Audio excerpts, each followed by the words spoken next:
झटपट रेसिपीमध्ये आज आपल्या सगळ्यांचे स्वागत आहे। आज आपण बनवणार आहे फ्रूट कस्टर्ड। तर त्यासाठी लागणारे साहित्य आहे ॲपल, डाळिंब, आंबा। तुम्ही सीझननुसार अजूनही फ्रूट यामध्ये ॲड करू शकता। त्यानंतर मी थोडेसे ओट्स आधीच फ्रीजमध्ये भिजवून ठेवलेले होते, त्यामध्ये मी काजू आणि बदाम टाकलेले आहे। त्यानंतर आपल्याला कस्टर्ड पावडर, दूध, साखर, वेलची पावडर, दूध आणि केसर हे सर्व साहित्य आपल्याला लागणार आहे। तर चला रेसिपीला सुरुवात करूया।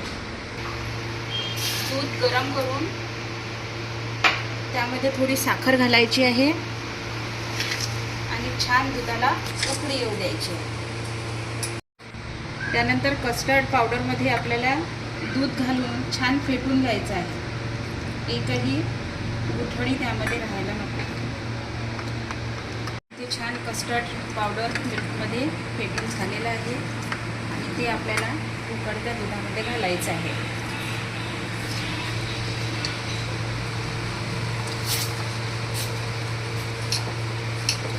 छान याला घट्टपणा आलेला आहे।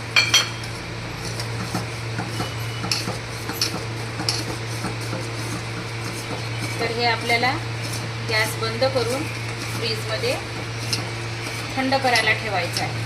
आपण हे फ्रीजमधून थंड झालेलं काढलं आहे आता। यामध्ये डाळिंबाचे दाणे, त्यानंतर आंबा, त्यानंतर टाकायचं आहे ॲपल आहे। यामध्ये मी भिजवलेले ओट्स, त्यामध्येच मी काजू आणि बदाम टाकलेले होते, मिक्सरमधून बारीक केलेलं आहे। त्यानंतर वेलची पावडर,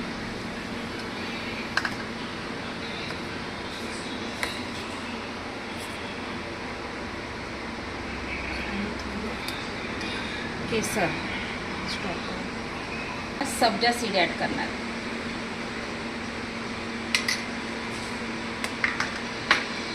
तर अशा पद्धतीने आपला फ्रूट कस्टर्ड रेडी झालेला आहे।